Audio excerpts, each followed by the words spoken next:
All right, let's dive into one of the oldest and honestly one of the toughest stories ever told, the Book of Job. It's more than just an ancient text. Think of it like a cosmic courtroom drama. And you know who's on trial? All of us, really. Because it forces us to face one question, one that is just so incredibly hard to answer.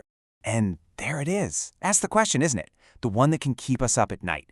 I mean, we've all been there, right? In those quiet moments of confusion, maybe after something awful happens, just wondering, why? Why do good people have to go through terrible things? The story of Job? Well, it doesn't just ask that question, it throws you right into the middle of it. Okay, so if you're going to put that question to the ultimate test, you need the perfect test subject, right? You need someone who is, for all intents and purposes, perfect. A guy who's not just good, but the best.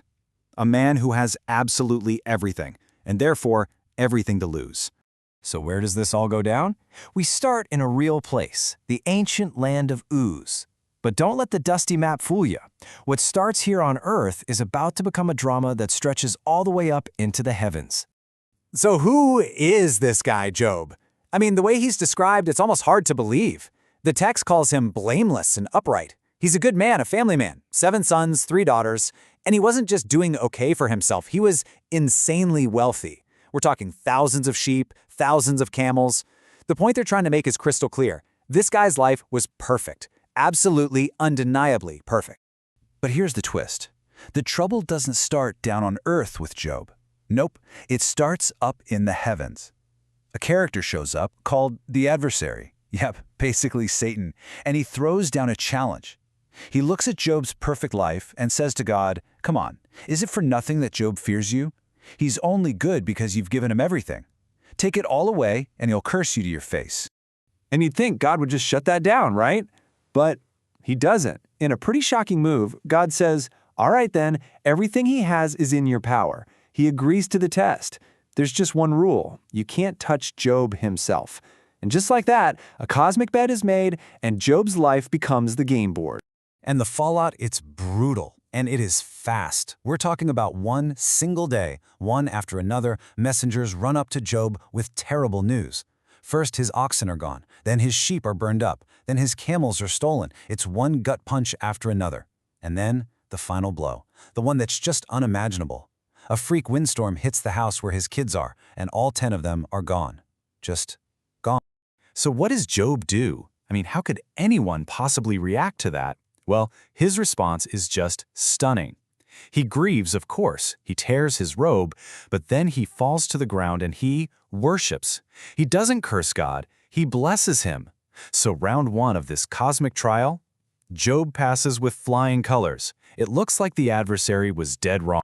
But it's not over. The adversary isn't one to give up easily. He comes back and says, okay, you got me, but that was just his stuff. A man will give up everything for his own life. Let me touch his body, and then we'll see.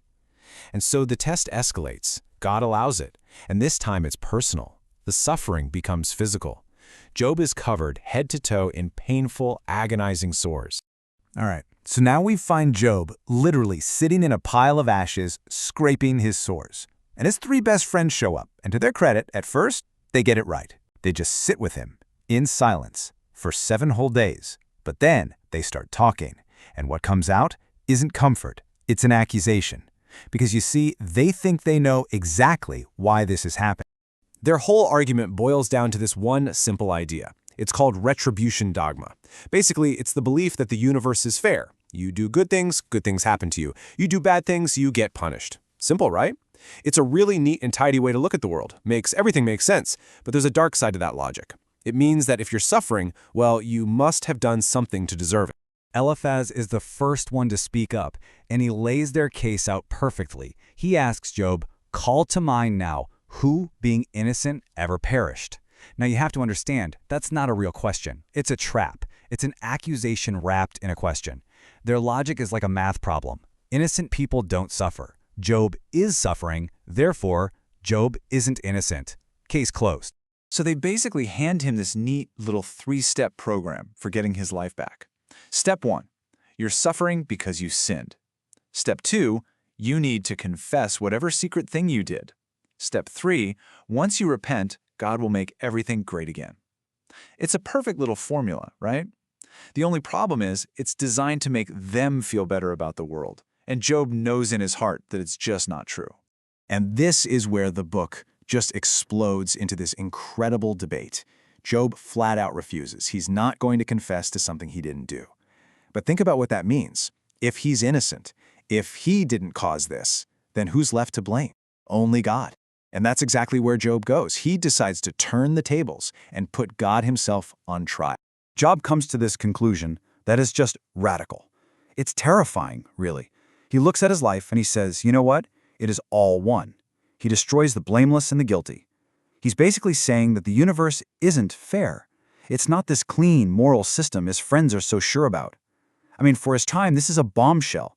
It's a direct assault on everything they believed.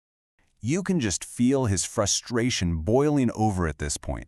He looks at his friends, and he sees they're not really defending God. They're just defending their own comfortable little ideas. Their textbook answers mean nothing when you're sitting in agony. So he just lets them have it. He calls them miserable comforters and inventors of lies. Ouch. So he's done with his friends. They're useless. Now he has only one goal, one desperate wish. He wants his day in court with God. He literally wishes he could find God's address so he could show up and state his case. He wants to stand before the ultimate judge, lay out the evidence of his good life, and demand, not ask, demand, an answer. He's that sure he's in the right. And then it happens.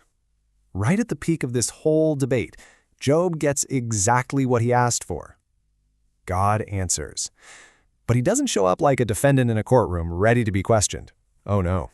He speaks out of a whirlwind, a massive, terrifying, all-powerful storm. So this is it, the moment we've all been waiting for. And here comes maybe the biggest twist in the entire story. After all this time, all this pain, all this demanding to know why me, God never answers the question. Not once.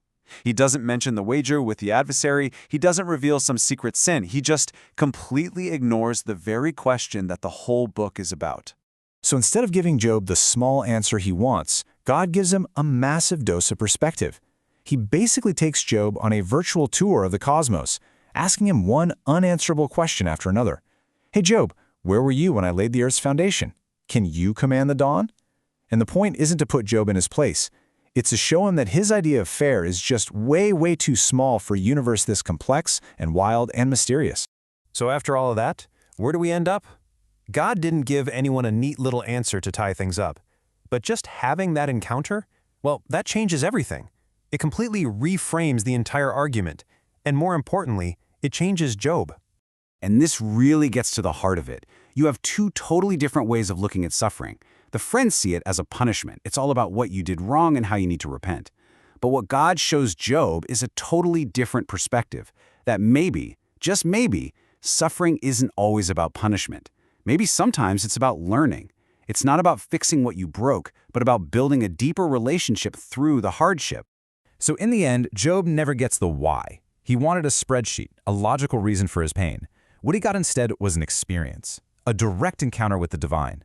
And when you're standing in front of that kind of awesome, cosmic reality, suddenly your little demand for a simple answer just kind of melts away. And maybe that's the point. The story isn't a manual for understanding suffering. It's about how to find trust even when you don't and can't understand. Which brings us right back to us, doesn't it? The story of Job is really about what happens when our simple, easy formulas for life just completely fall apart. It poses this question for all of us. When those easy answers fail, and let's be honest, they eventually always do, what do you have left? The book seems to suggest that what's left isn't another, better answer. What's left is an invitation to find a deeper kind of faith right in the middle of the mystery itself.